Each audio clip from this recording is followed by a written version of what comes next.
Selamat pagi, perkenalkan kami dari kelompok 5 kelas 1 Manajemen Data akan mempresentasikan hasil pekerjaan kami pada proyek 1.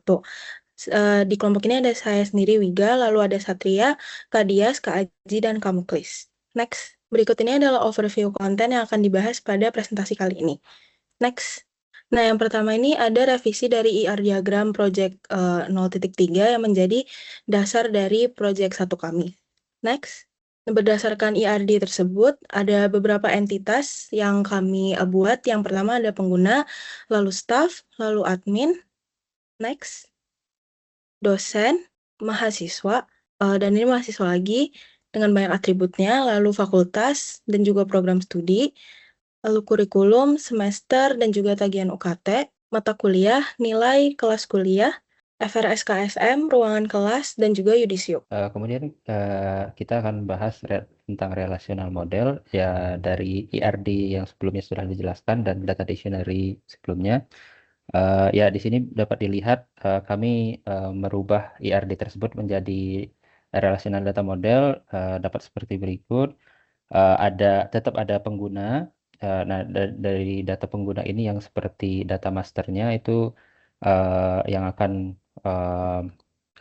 membawahi staff terus dan mahasiswa. Nah, nanti staff ini juga master lagi dari dosen dan admin prodi dan admin fakultas.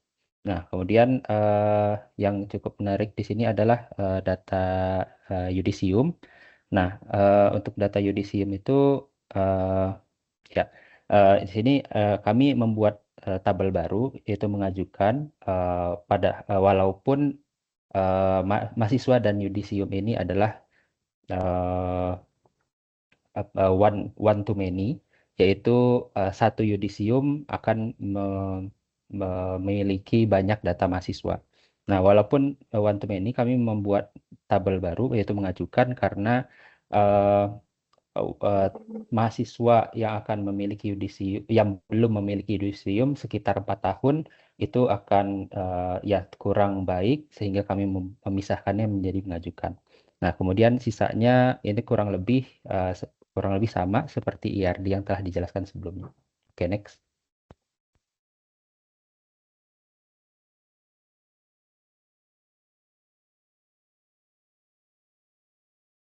Berikutnya, untuk DBMS-nya sendiri, DBMS yang kita pilih adalah PostgreSQL. Untuk alasannya, yang pertama, Postgre itu dia open source, jadi kita tidak perlu budget gitu kan untuk menggunakannya. Terus yang kedua merupakan database relasional. Yang ketiga menjadi DBMS yang paling banyak digunakan di 2024 berdasarkan survei dari Stack Overflow. Terus digunakan juga oleh Instagram sebagai backend database-nya. Dan yang terakhir memenangkan voting di kelompok kita. Next. Nah, ini untuk hasil survei yang ada di Stack Overflow.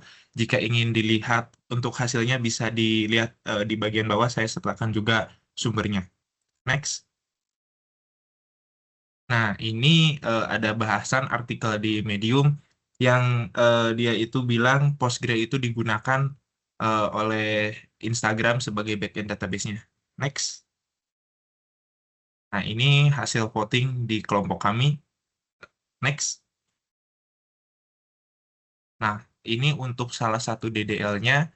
Di sini ada DDL untuk alamat darurat, di mana alamat darurat itu mempunyai primary key nomor registrasi. Next. Ini juga ada DDL untuk alamat penanggung jawab. Next. Dan ini ada DDL untuk tabel alamat selama kuliah. Next. Dan ini ada tabel untuk DDL tabel alamat tetap. Next. Baik, untuk data generation sendiri, metode pembuatannya datanya itu digunakan menggunakan tools Mokero. Kenapa? Karena Mokero ini memiliki kecepatan dan volume datanya yang baik. Lalu untuk relasi dan integritas datanya dapat terjaga dan mempunyai kemampuan kustomisasi tingkat lanjut. Nah, untuk sampel datanya sendiri, desain data sampel untuk penguji beban itu memiliki parameter simulasi utama itu ada 3, yaitu jumlah mahasiswa dengan memiliki nilainya 1000, lalu ada lama periode datanya itu selama 14 semester, dan untuk rata-rata entry nilai per mahasiswa itu ada 1 entry. Nah, dari ini didapat data sampel ini mensimulasikan operasional sistem untuk 1000 mahasiswa selama 14 semester, tetapi dengan pola transaksi yang sangat jarang, hanya 198 FRS yang terisi. Ini merupakan detail volume data sampelnya. Dan juga adalah variasi data kunci, itu untuk tipe data enum yang digunakan untuk membatasi nilai pada kolom, agar hanya berisi data yang valid dan konsisten. Ini juga dipakai untuk membantu menjaga integritas data serta mempermudah pengelolaan referensi. Kita memiliki jenis kelamin enum, agama enum, semester masuk enum, status aktif enum, status mahasiswa enum, status pernikahan enum. Berikut ini merupakan implementasi dari query join, select join. Ya, coba di run. Nah, ini output dari query yang dijalankan, di mana ada satu row baris. Di situ ada name, nama lengkap, email, status mahasiswa, dan lain sebagainya, sesuai dengan apa yang diselect pada query di atas gitu. Ada name, nama lengkap, email mahasiswa, status mahasiswa, IPK, nama prodi, jenjang, dan nama fakultas. Oke, next.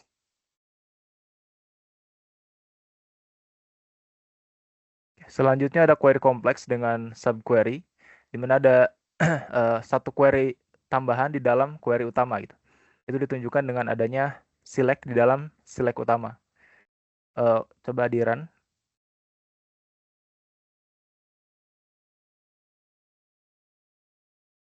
Ya, ini adalah output dari query yang tertulis di atas.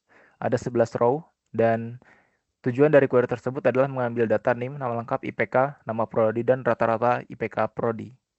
Di mana subquery tersebut digunakan untuk menghitung IPK rata-rata dari setiap prodinya. Next. Kita akan membahas tentang query insert. Silahkan dijalankan. Ya, data awal tidak ada data. Next. Setelah coba dijalankan.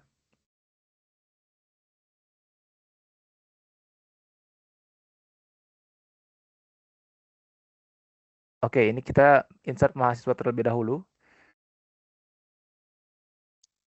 Selanjutnya akan insert ke FRS. Ya, bisa dilihat berhasil untuk insert satu FRS. Dan setelah dicek menggunakan query select, hasilnya adalah ada datanya. Dan sudah sesuai. Ya, selanjutnya adalah query select untuk mengecek FRS detail. Silahkan dijalankan. Dan ini tidak ada. Oke, next. Jalankan untuk insert. Ya, bisa dilihat sudah berhasil insert 6 row. Dan setelah di-select, itu datanya ada dan sesuai dengan yang kita insert pada proses sebelumnya. Next. Oke, selanjutnya ada query untuk select, pengecekan. Silahkan di run. Nah, ini sudah ada datanya. Jadi kita akan melakukan query delete di selanjutnya. Ya, silahkan dijalankan. Dan sudah berhasil mendelete satu row data.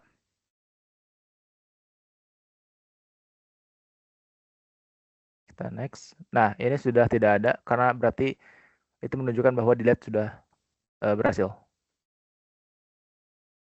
Untuk hasil eksekusinya ada di sebelah kanan, di mana kita mendapatkan name, nama lengkap, email mahasiswa, status mahasiswa, IPK, nama prodi, dan lain sebagainya sesuai dengan apa yang kita select di awal. Oke, next. Ini merupakan actual execution plan-nya. Jadi berdasarkan actual execution plan, ada analisis terkait dengan strategi eksekusi optimal, di mana Postgre itu menggunakan kombinasi nested loop dan hash join untuk melakukan join di dalam dengan table lain. Terus ada juga dengan index scan efektif, di mana pencarian mahasiswa itu menggunakan indeks pada kolom name dan ditemukan dengan cepat dengan menggunakan sequential scan. Oleh karena itu, penggunaan indeks ini sangat dianjurkan pada field-field yang memang sering diakses. Terus untuk performanya itu total execution time-nya hanya 0,225 milisecond, di mana hal tersebut sangat bagus. Untuk optimasi struktur database, ditambahkan indeks pada field-field yang memang sering di-search atau sering diakses. Dan untuk relasi key-nya itu bekerja dengan efisien. Sehingga kesimpulan dari query tersebut adalah sudah optimal dan minim komputasi. Next. Dan selanjutnya ada implementasi dari query kompleks dengan subquery, di mana subquery sendiri itu berarti adalah ada query di dalam suatu query utama. Hal tersebut bisa ditunjukkan dengan adanya select selain select utama. Nah, di dalam where di sebelah kanan itu ada select lagi, dan itu tuh terletak pada select utama yang ada di sebelah kiri. Nah, untuk hasil query-nya ada di kanan bawah. Itu kita mendapatkan data name, nama lengkap, IPK, nama prodi, dan rata-rata IPK prodi. Untuk actual execution plan-nya itu ada di sebelah kiri. Dan untuk analisisnya, execution time itu berjalan sekitar 4,246 milisecond, di mana hal tersebut menunjukkan bahwa beban komputasi cukup tinggi. Hal tersebut dikarenakan adanya subquery korelatif yang menghitung average IPK per prodi. Dan itu dievaluasi berulang kali. Nah, untuk strategi eksekusinya sama, menggunakan hash join dan sequential scan untuk multi-table. Dan untuk rekomendasi optimasinya, itu bisa menggunakan CTE atau derived table untuk menghitung rata-rata IPK sekali saja, sehingga IPK itu tidak dihitung berkali-kali. Jadi untuk kesimpulannya, query perlu optimasi untuk mengurangi redundansi komputasi. Berikutnya ada query insert dengan multiple values. Di sini struktur query-nya ada sebelah kiri dan kanan itu nyambung. Mohon maaf, itu dua query yang berbeda, tapi sampelnya kurang lebih sama. Yang sebelah kiri itu satu value, yang sebelah kanan multi value. Ya, ini kondisi awal. Kondisi awal tidak ada baris. Dan setelah di-insert, kondisi akhirnya ada baris. Di table FRS itu ada 1 baris. Di table FRS details itu ada 6 baris. Dan hasil eksekusinya berhasil. Jadi berhasil menginsert 1 baris dan berhasil menginsert 6 baris. Ini untuk analisisnya. Jadi kurang lebih query tersebut dijalankan selama 0,385 milisecond. Dimana hal tersebut menunjukkan performa yang sangat baik untuk 6 rows. Dan trigger validation-nya 2 foreign key check itu sekitar 0,146 milisecond dan 0,112 milisecond. Jadi pengecekan foreign key, karena di sini kan tadi ada foreign key-nya ya ke FRS details. Terus integrasi data pun itu berjalan dengan baik, memastikan constraint datanya, memastikan integrasi datanya tuh bagus dan tidak ada data yang hilang atau lost gitu. Jadi kesimpulannya adalah struktur constraint dan indeks sudah optimal dan batch insert pun dilakukan dengan efisien. Oke, selanjutnya ada query delete. Di sini delete menghapus FRS yang sedang menunggu status approval. Nah, query delete-nya ada di sebelah kiri, di mana menggunakan subquery juga untuk mengambil data yang kurang dari current date. Dan di sebelah kanan ada query select untuk mengecek apakah data tersebut sudah di-delete atau belum. Ya, berikut ini kondisi awalnya sebelum di-delete. Dan kondisi akhir setelah di-delete itu 0 rows, ada di sebelah kanan bawah. Dan untuk hasil eksekusi delete-nya ada di kanan atas itu berhasil untuk query-nya. Ya, ini untuk analisis dari query delete yang di slide sebelumnya. Untuk execution time-nya itu ada di 0,074 milisecond untuk 11 row. Hal tersebut cukup lambat, karena pertama itu ada sequential scan pada kedua table, ada FRS detail dan FRS. Dan itu tidak menggunakan indeks. Dan selanjutnya ada filter tidak optimal, di mana kondisi status persetujuan dan tanggal pengisian diproses tanpa indeks juga, jadi agak lama prosesnya. Untuk rekomendasi ke depannya, menggunakan composite index, status persetujuan, tanggal pengisian, jadi pada tabel FRS. Nah, manfaat dari optimasi tersebut adalah bisa menghapus yang ada dalam subquery ini tuh lebih cepat gitu, dan cocok untuk clean up berkala. Jadi kesimpulan dari query ini adalah perlunya ada optimasi penambahan indeks untuk operasi delete. Ya, terima kasih. Sekian dari kelompok kami.